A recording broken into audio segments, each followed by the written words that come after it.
권세도 허락하여 주옵소서. 예수님 이름으로 기도하옵나이다. 아멘. 예, 오늘 말씀의 제목은요, 부활신앙 가축입니다. 부활신앙이 있느냐 없느냐 너무도 중요합니다. 부활신앙과 함께 뿌리에 해당하는 게 있어요. 뭐냐면 창조신앙입니다. 창조신앙. 하나님이 세상을 창조하셨다는 그 믿음, 그게 뿌리입니다. 뿌리. 부활신앙은 열매예요. 열매. 부활신앙은 열매가 되는 겁니다.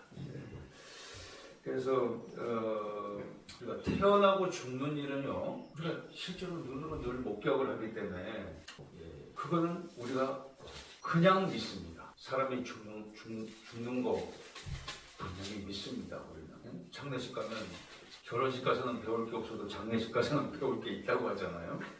그리고 아기가 태어나면 나는 걸 우리가 늘상 보기 때문에, 아이들을 보기 때문에 태어나고 죽는 일에 대해서는 우리가 의심할 바가 없어요. 그런데 죽은 자가 다시 살아나는 일에 대해서, 부활에 대해서는 우리가 의심을 하기도 하는 겁니다. 사람이 죽으면 끝이 아닌가. 오늘 말씀에도 보면 죽는 자가 다시 살아나는 일에 대해서 말씀을 하고 있거든요. 그게 구약에 3번 있는 일을 가르치고 있는 겁니다. 구약에 죽은 자의 부활이 3번 나와요. 3번.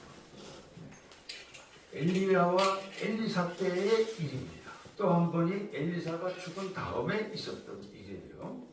그래서 엘리야는 사렙과 바구의 아들을 살려주었잖아요. 열왕기상 17장에 보면. 근데 거의 비슷한 구조로 아이를 낳지 못하는 수넴의 귀부인에게 축복 기도를 해서 아이를 낳게 해줬는데, 아이가 갑자기 아빠하고 들판에 있다가 열병이 걸려가지고 열이 펄펄 끓더니 숨을 멈췄어요. 엘리사 선지자한테 차라리 안 줬으면 아이를 잃는 이런 슬픔을 내가 안 겪을 텐데 아이를 줘가지고 이렇다고 해서 살려내라는 겁니다. 엘리사 선지자가 따로 다락방에 올라가가지고 아이를 옮겨가지고 거기서 가슴에 자기 가슴을 대고 기도를 했더니 부활했어요. 다시 살아났습니다. 그 다음에 이제 3번째 사건이 아주 특이한 사건이에요. 엘리사 선지자도 말년에는 병이 들어가지고 부르심 받았는데, 그런데 한 1년여 있다가 이스라엘 진영으로 모압 도적대들이 들이닥쳐요. 들이닥치는데 하필 그날 장례를 당한 가정이 있었습니다. 장례를 치르고 있는데 도적들이 왔다는 거예요. 그 어떻게 장례를 치릅니까? 서둘러가지고 시신을 갖다가 아무데나 우선 임시병통으로 남의 시신 있는 데라도 가서 안치를 시켜야 되겠다고 해서 남의 동굴에 들어갔어요. 근데 그 동굴이 엘리사 선지자의 시신이 안치되어 있는 동굴이었습니다. 그건 동굴식이니까 우리처럼 무덤이 아니고 땅에 묻는 무덤이 아니잖아요. 매장이. 동굴에 들어가면 이렇게 벽쪽으로 한 사람이 돌아가면 파가지고 거기다가 탈관해서 집어넣는 형태로 이렇게 계속 집어넣는 겁니다. 하도 급해가지고 엘리사 선지자 그 유에 있는 데다가 시신을 던져버렸어요. 근데 살아난 겁니다. 그게 구약에 나타난 3번의 죽는 자가 다시 살아난 일이에요. 전 설교 준비하면서 좀 놀랐습니다. 세상에 유통기한 없는 식품이 있어요, 없어요? 있어요? 있어요. 아이스크림은 녹지 않으면 유통기한 없습니다. 그렇죠? 아이스크림 녹지 않으면 우리가 사실 아이스크림을 맛있게 먹지만 10년 전 아이스크림을 먹을 수도 있어요. 먹을 수도 있어요. 놀라운 건 먹고 괜찮다는 거지. 그 다음에 벌꿀은 유통기한 없답니다. 제대로 된 벌꿀 유통기한 없어요. 세상에는요, 짐승들 중에서도 사람보다 오래 사는 짐승들 많습니다. 거북이도 177년 살고요, 평균. 거북이 우습게 볼 게 아니잖아요. 제일 오래 사는 게 상어 중에서도 저 추운 지방에 사는 그린란드에 서식하는 그린란드 상어는 400년을 산대요. 그 우리 안 믿어지잖아요, 그죠? 예. 그 실제로 있는 일이라 그 말이에요. 요나서에 나오는 것처럼 사람이 큰 물고기 안에 들어갔다 나올 수 있나? 3일 동안이나. 근데 실제로 저는 책에서 봤어요. 어떻게 잘못 바다에 있다가 고래가 삼켜가지고 고래 뱃속에 들어갔다 나온 사람이 있더라고요. 있는데 전신이 다 표백이 돼가지고 나왔더라고요. 고래 이장에게 전신이 다 그냥 하얗게 표백이 돼가지고 나왔어. 응? 그렇게 살았어요. 네. 믿기지 않는 이야기만 따로 모아놓은 책이 또 있더라고요. 그러니까 보통 우리가 상식적인 선에서 에이 뭐 그럴 일 있겠어 하지만 실제로 그런 일이 상식을 뛰어넘는 그런 일들이 세상에는 있더라고요. 그러니까 TV 프로그램 중에서도 유명한 게 세상에 이런 일이라고. 자, 본문 16절에서 17절에 부활이 없으면 믿음도 헛되다 그랬어요. 너희가 여전히 죄 가운데 있을 것이요. 부활은 우리가 변형되는 것을 뜻하는 거니까 여전히 죄 가운데 죄 가운데 놓여 있지 않고 의에 새 옷 입은 사람이라고 하는 겁니다. 의에 새 옷 입은. 여의도 순복음교회 오살리 기도원에서 얼마 전까지 사역하셨던 김상호 목사님, 원장님으로 계시던 김상호 목사님이 그렇게 천국을 경험하고 그리고 다시 하나님이 내려가라 그래가지고 사람들이 장례를 치르다가 관뚜껑이 열리고 도로 살아나는 바람에 그분한테 평생 간증이 되었어요. 평생. 근데 뭘 간증을 했냐면은 갔더니 먼저 부름받은 자기 아내가 그렇게 예쁘더라는 거예요. 근데 조영기 목사님이 하시는 말씀이 아이고 아니라는 거예요. 응? 자기가 신방 가서 잘 아는데 되게 못생겼대요.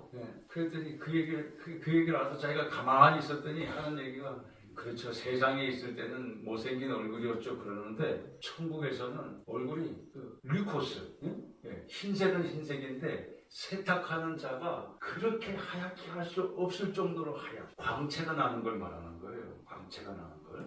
그걸 류코스라고 이야기합니다. 헬라어로. 광채가 나는 거. 그러니까 그냥 얼굴이 혈색이 좋은 정도가 아니고 얼굴에서 광채가 나요. 모세의 얼굴에 광채가 나니까 백성들이 자기들은 속되고 하니까 모세가 두려워져가지고 수건으로 가렸잖아요.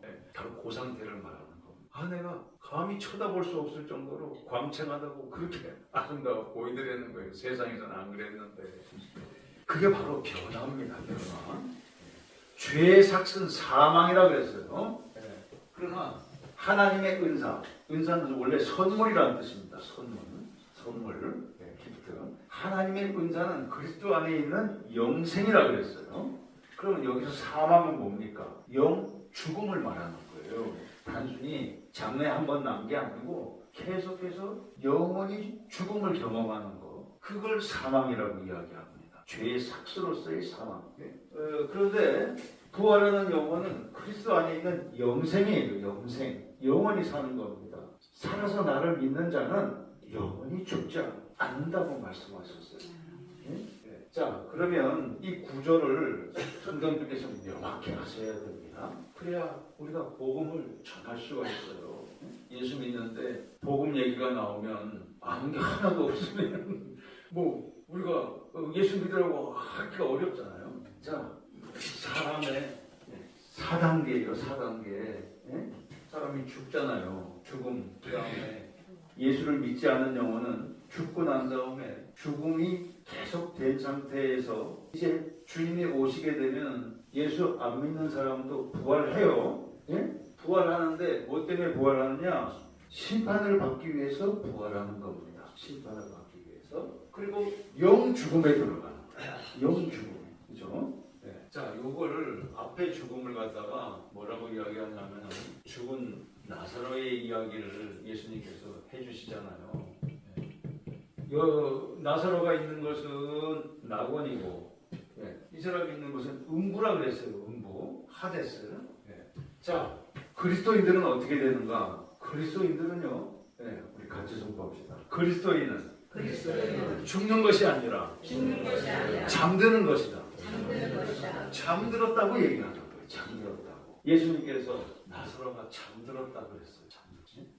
그다음에 회당장 야이로의 딸을 달리다 붐 하면서 부활시켜 주실 때도 예수님께서 막 사방에 막 곡하는 소리가 들리는데 들어가면서 아이가 잠들었다고 그랬다고요. 죽었다고 안 그랬어요. 네? 아이가 아주 순수한 영혼이었던 것 같아요. 잠들었어요. 하나님을 믿음 가운데 있었으니까 잠들었다고 얘기한 거. 나사로도 믿음 가운데 살았어요. 잠드는 거예요. 잠드는 거. 네? 자, 똑같이 부활해요. 예수님이 이 땅에 다시 오실 때 부활해요. 근데 부활하는데 이 구원받은 영혼은 다시 살아나는 이유가 구원 재판을 선고를 받기 위해서 하는 게 아니고 그걸 형이 면제됐다 그래가지고 면소 판결을 합니다. 면소 판결. 그걸 구원이라고 이야기합니다. 똑같이 재판이 걸리는데 보자마자 예수 그리스도의 증거된 모습이 있기 때문에 바로 면소 처리가 됩니다. 그리고 영생으로 들어가게 되는 겁니다. 영생. 이게 죽음 이후에 사람의 진로예요. 그게 진로입니다. 그래서 소망이 없으면 가장 불쌍한 자라고 말씀을 하고 있어요. 어떤 소망? 다시 살 소망, 영생의 소망. 이 두 가지가 없으면 불쌍한 자라고 말하고 있는 거예요. 그러면 그리스도 안에서 잠자는 자도 망하였으니 이 세상의 삶뿐이면 우리가 더욱 불쌍한 자라. 우리가 힘들어도 농사를 짓는 이유가 있습니다. 그건 좋은 열매 때문에 농사를 짓는 거예요. 네, 좋은 열매 때문에. 예수님께서는 잠자는 자들의 첫 열매가 되셨다 그랬어요. 그게 무슨 뜻입니까? 어떤 작물이든 첫 열매가 있잖아요. 그걸 하나님께서는 너무도 귀하게 보시는 겁니다. 우리가 햅쌀, 핵감자, 참 귀한 작물들이잖아요. 한번 그때 제가 교회 우리 교회 부임해가지고 보니까 어떻게 관리를 이렇게 하다 보니까 성도들께서 봄이 되니까 나무를 주시더라고요. 저기 가을에 단풍나무를 좀 봤으면 좋겠다 싶어서 단풍나무를 있으신 분들을 한번 좀 말씀해 주시면은 제가 단풍나무를 좀 심고 싶다고 그랬더니 한 분이 주셨어요. 보니까 뭐 뻘그스름 해가지고 단풍나무겠거니 하고 보니까 이파리가 비슷해 보여. 근데 나중에 보니까 단풍나무가 아니고 피자도 나무였어요. 저는 그것도 모르고 가을에 단풍나무가 잘 물들기만 바라보고 있는데 보니까 피자도 나무였어요. 놀라운 사실은 열매가 딱 한 개 열리더라고요. 이만한 나무에 열매가 딱 한 개. 누가 먹었겠어요? 굉장히 맛있었습니다. 그 다음에 참 요령이 없어가지고 못 키웠어요. 근데 어쨌든 보니까 단풍나무는 아니었던 거예요. 저는 예수님 말씀이 100번 맞구나 그랬어요. 예수님께서 말씀하시기를 열매를 보아서 나무를 알 수 있다 그랬거든. 근데 저는 나무를 봐가지고 알라고 그랬거든요. 제가. 그러니까 틀렸지. 예수님은 아니야. 나무만 봐가지고는 몰라. 열매까지 너희들이 봐야 진짜인 줄 알지. 뭐죠? 부활신앙까지 있어야 진짜 믿음이라는 것이. 부활신앙까지 없으면 신앙까지 나가지 못하면 여전히 불쌍한 자고 그냥 죽은 자라는 거예요. 그래서요, 잠자들의 첫 열매, 예수님 부활을 따르는 자의 부활을 위해서, 따르는 자의 부활을 위해서 예수님께서 시범적으로 먼저 증거로 보이셨다는 겁니다. 먼저 증거로. 그 은혜가 바로 첫 열매의 뜻이 되는 겁니다. 요한복음 11장 25절에서 26절에 보면 예수님께서 나사로를 살려주기 위해서 급히 가세요. 가는데 또 중간에 또 무슨 일이 있어서 또 다른 사람을 고쳐주고 조금 더뎌졌습니다. 갔더니 벌써 나사로가 죽은 지 나흘이나 되었던 거예요. 갔더니 마르다, 그 언니잖아요. 언니, 봉사 잘하는 언니.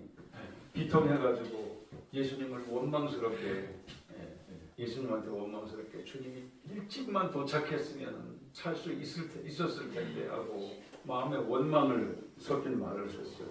그래서 예수님께서 내가 부활이고 생명이니 나를 믿는 자는 죽지 않겠거든. 살아서 나를 믿는 자는 영원히 죽지 않을 것이다. 그랬더니 그걸 마르다가 듣고 난 다음에 먼 옛날의 이야기로, 먼 훗날의 이야기로 그렇게 생각을 했어요.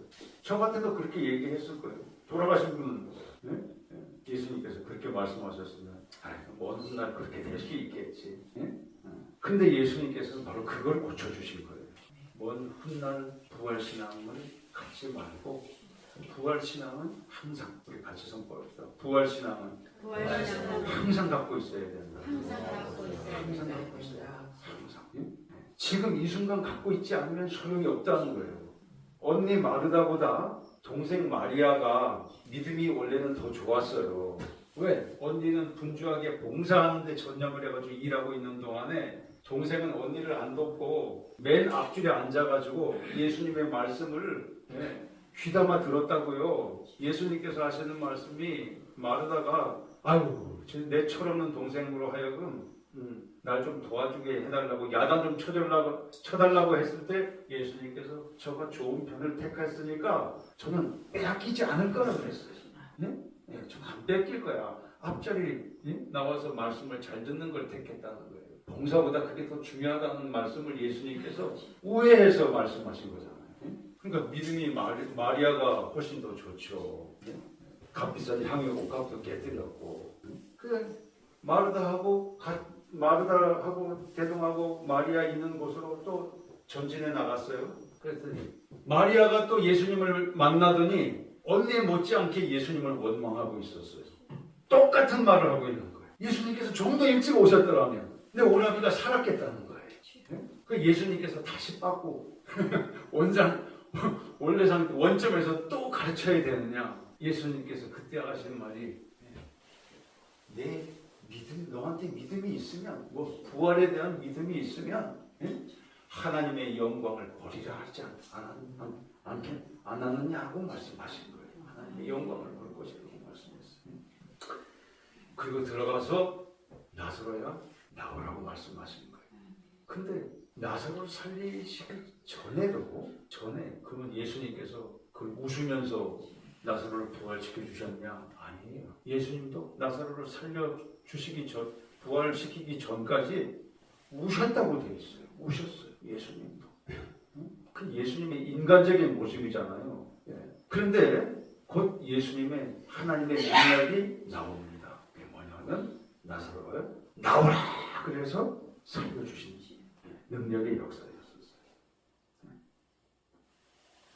이건 제가 성도들에게 직접 들은 말씀입니다. 농사철이 바빠져가지고 일처리 시작되고 하면 어떤 때는 밭에서 일하다가 그만 죽었으면 싶네.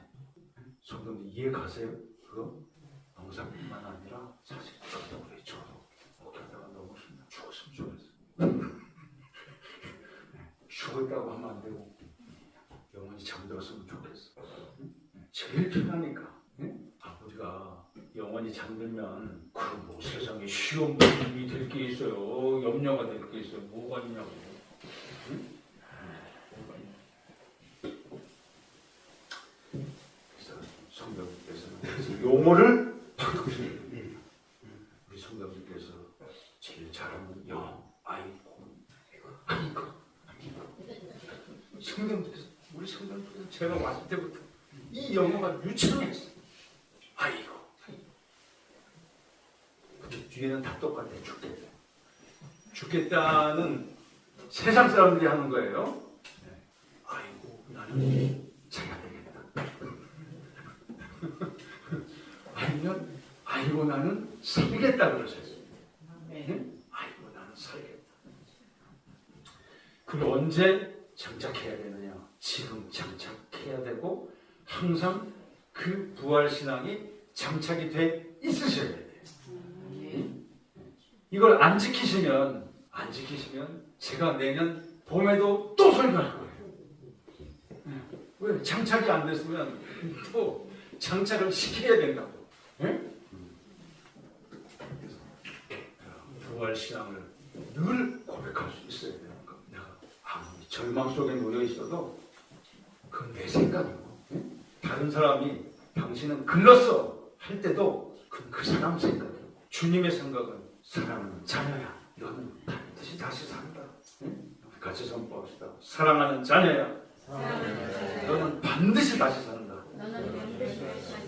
영원히 산다. 오늘 죽어도 산다. 정착을 하세요. 성도들 영혼이 먼저 잘 돼야 농사도 잘 되는 줄로 믿습니다. 그래야 영혼이 잘 돼요. 농사가 잘 되고 강건해질 수 있는 줄로 믿습니다. 부활신앙을 늘 고백하십시오.